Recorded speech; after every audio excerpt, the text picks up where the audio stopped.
Ich zeige Ihnen heute die digitale Rechnungsverarbeitung mithilfe des Workflow.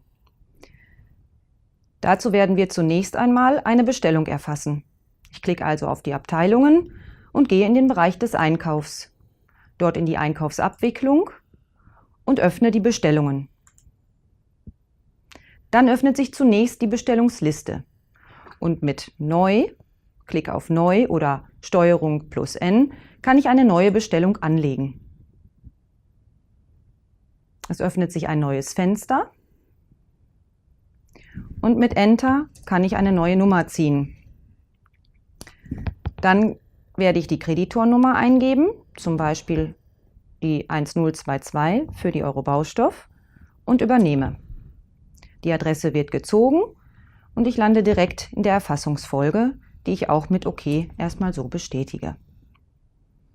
Damit hätten wir den Bestellungskopf schon angelegt.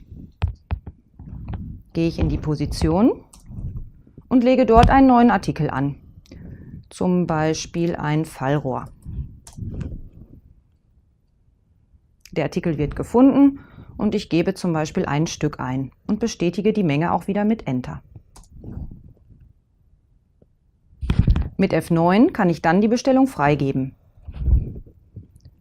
Ich komme in die Buchungsoptionen und erstelle einen Belegabschluss. Den bestätige ich dann auch mit OK. Dann kommt schon der Hinweis, ob ich die Bestellung automatisch versenden möchte, also per EDI. Mit Klick auf Ja wird sie dann im Hintergrund versendet.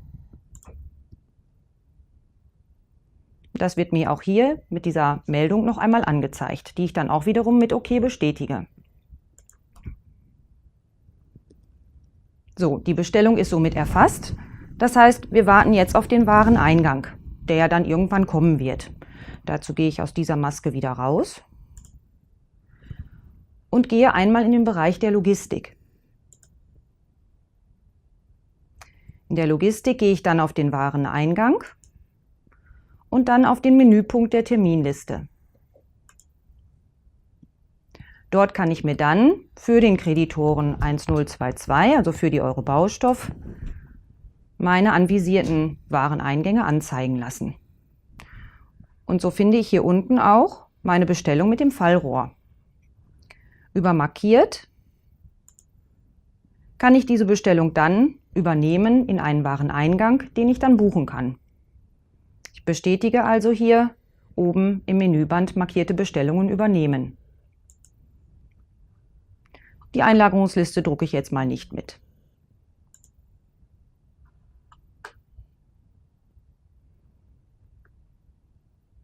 Dann stehe ich auch schon im Wareneingang und kann dann diesen Wareneingang buchen. Dazu trage ich dann eine entsprechende Einkaufslieferungsnummer ein, zum Beispiel die 1698305.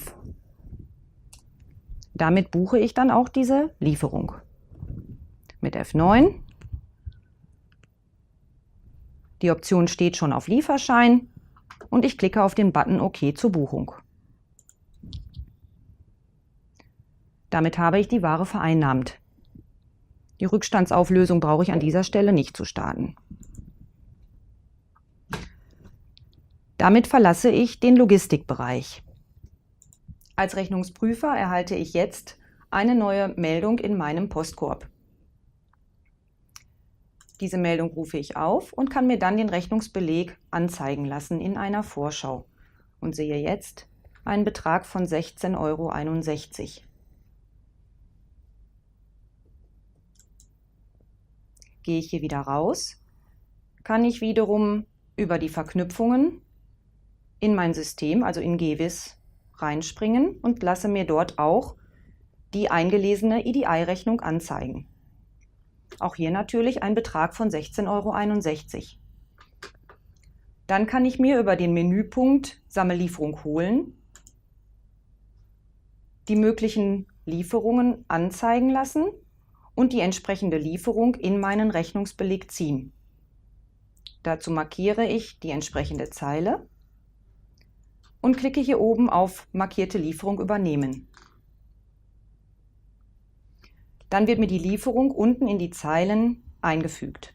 Und ich sehe hier in der Prüfung oder in dem Register Abstimmung, dass ich dort eine Differenz habe. Das heißt also, ich habe einen Betrag von 16,54 € und die Rechnung hat einen Betrag von 16,61 €. Das kann ich dann sachlich nochmal gegenprüfen. Klicke hier nochmal auf OK, gelange wieder in den Workflow.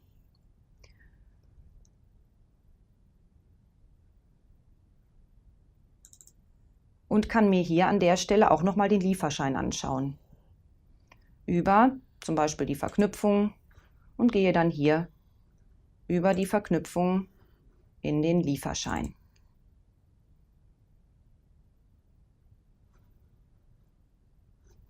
Habe ich das alles sachlich gegengeprüft, auch nochmal die Beträge und die Preise gecheckt, kann ich die Rechnung weiterleiten zur Genehmigung. Dazu klicke ich hier unten auf den Button Weiter zur Genehmigung. Ja, das könnte das Vier-Augen-Prinzip sein und die Weiterleitung zum Beispiel meinem Vorgesetzten. Und auch der wird wiederum eine neue Meldung in seinem Postkorb erhalten. Das heißt, der wird jetzt wiederum die Rechnung einsehen,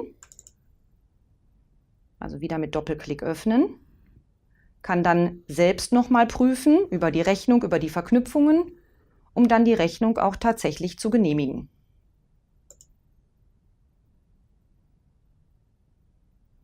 Damit erhält der Nächste in der Reihe einen Hinweis in seinem Postkorb, er möchte die Rechnung doch bitte buchen.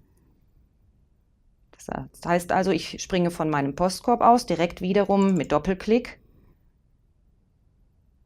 in die entsprechende Rechnung hinein, kann das hier nochmal einsehen, kann dann wiederum über die Verknüpfung in GEWIS hineinspringen